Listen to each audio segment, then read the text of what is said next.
A gente toma tanta decisão ao longo do dia, não é?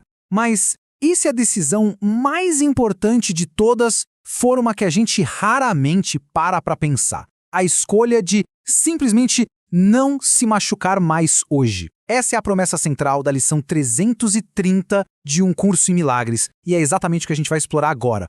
Essa é, talvez, a pergunta de $1 milhão, né? Por que a gente sofre? A gente busca respostas em tudo que é lugar, mas o que esta lição sugere é que talvez a gente tenha procurado na direção errada o tempo todo. A verdadeira fonte pode ser bem mais surpreendente do que se imagina.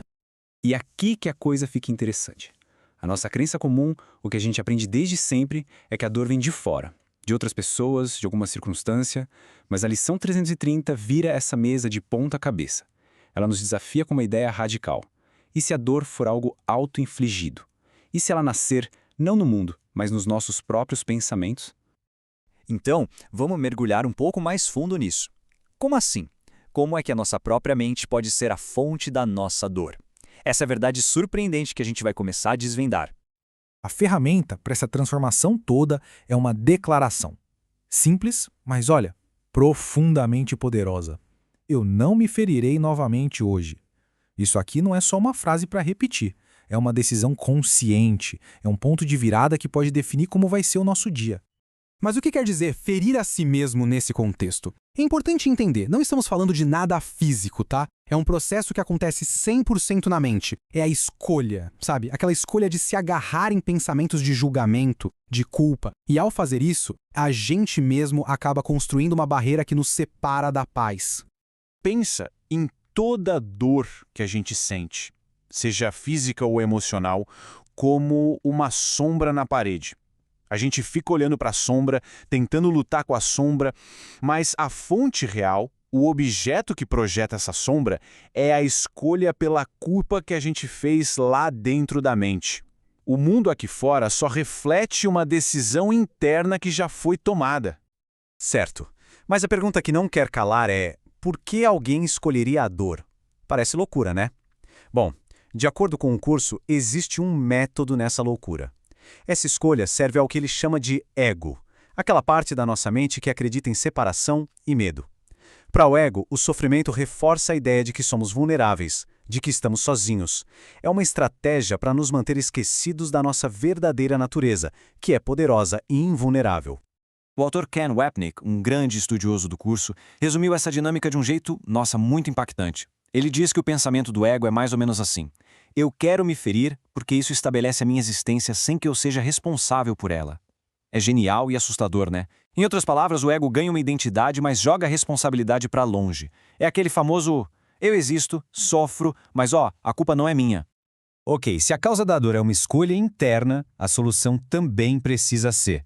A lição nos apresenta essa solução com uma palavra que todo mundo conhece: perdão.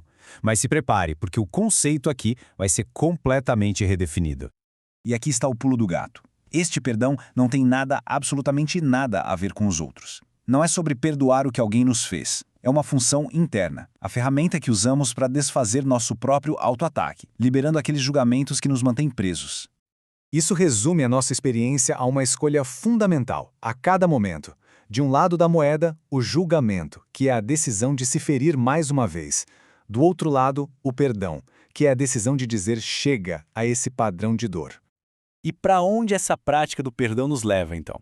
Bom, o objetivo final é nos ajudar a lembrar quem realmente somos, muito além da identidade limitada e dolorosa que o ego criou para nós.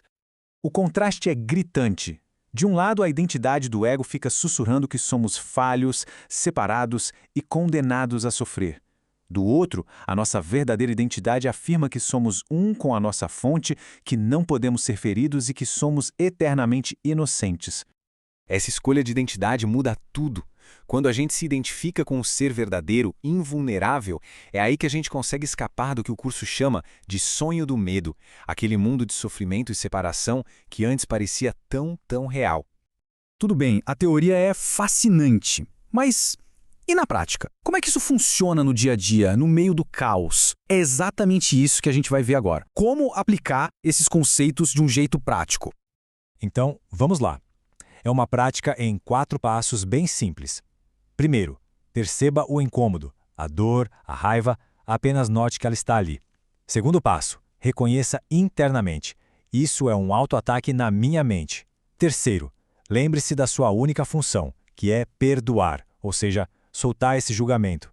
E por fim, o quarto passo, peça ajuda a uma sabedoria interior para ver a situação de um jeito diferente, sem culpa. E assim, a gente volta à nossa ferramenta principal. Essa frase não é só para ser dita de manhã, ela é o nosso leme.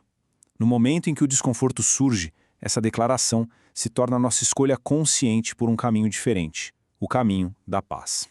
No final das contas, tudo se resume a uma escolha simples, mas profunda, a cada momento. É como se nos oferecessem dois tipos de presentes. Os presentes do ego, que são aprisionamento e dor, ou os presentes da nossa verdadeira identidade, que são liberdade e alegria. Isso nos deixa com uma pergunta para reflexão. Com base nessa ideia de que a dor é uma escolha, de qual julgamento, de qual ressentimento seria possível se libertar hoje mesmo? A escolha, ao que parece, está sempre disponível.